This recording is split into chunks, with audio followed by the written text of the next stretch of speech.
आज मैं आप सभी को भगवान श्री कृष्ण और उनके एक भक्त की सच्ची घटना बताती हूँ। बरसाने के एक छोटे से गांव में एक बूढ़ी माँ रहती थी। उसका इस दुनिया में कोई नहीं था, बस एक छोटा बेटा था और उसके दिल में बसे भगवान श्री कृष्ण। हर सुबह वह मंदिर जाती, कान्हा के सामने दीप जलाती और कहती, हे कान्हा, मेरे बेटे की हमेशा रक्षा करना। गांव वाले उसकी भक्ति पर हंसते थे। सभी कहते, कृष्ण सिर्फ कहानियों में आते हैं। लेकिन माँ का विश्वास कभी नहीं टूटा। एक रात भयंकर बारिश शुरू हुई।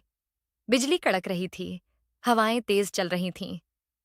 उसी रात उसका बेटा अचानक बहुत बीमार पड़ गया। माँ घबराकर पूरे गांव में मदद मांगने गई, लेकिन तूफान की वजह से कोई बाहर नहीं निकला। थक कर वह मंदिर के बाहर बैठ गई और रोते हुए बोली, कान्हा, मैंने जिंदगी भर सिर्फ तुम पर भरोसा किया है। अगर आज तुम नहीं आए तो मेरा बेटा मर जाएगा। रात और गहरी होती गई। तभी अचानक एक छोटा ग्वाला वहां आया। उसके हाथ में बांसुरी थी और कंधे पर छोटा सा थैला। उसने मुस्कुराकर कहा, माई, चिंता मत करो, तुम्हारा बेटा ठीक हो जाएगा। उस ग्वाले ने थैले से दवा निकाली, बच्चे को दी और धीरे से उसके सिर पर हाथ रखा।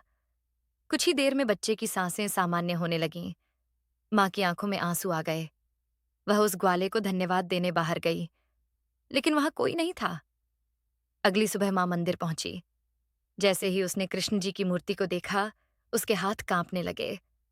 मूर्ति के पैरों पर वही कीचड़ लगी थी जो रात उस ग्वाले के पैरों में लगी थी, और मूर्ति के पास वही बांसुरी रखी थी।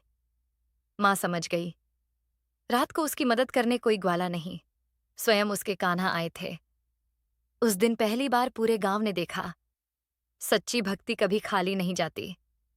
बोलो भगवान श्री कृष्ण की जय।